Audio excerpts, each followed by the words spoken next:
In this video, we will show you how to reset Epson L8160 using resetter or adjustment programs.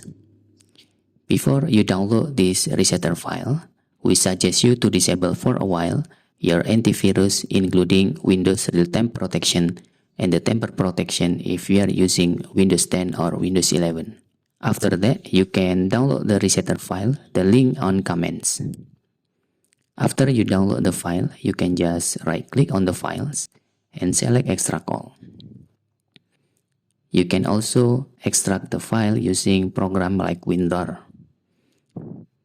After you extract the file, just open the folder and run the adjustment program. Double-click in here.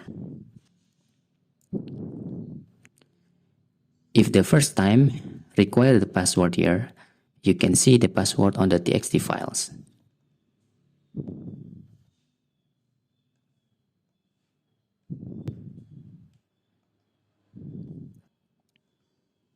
Just paste the password and click OK. After that, you can select the particular adjustment mode button in here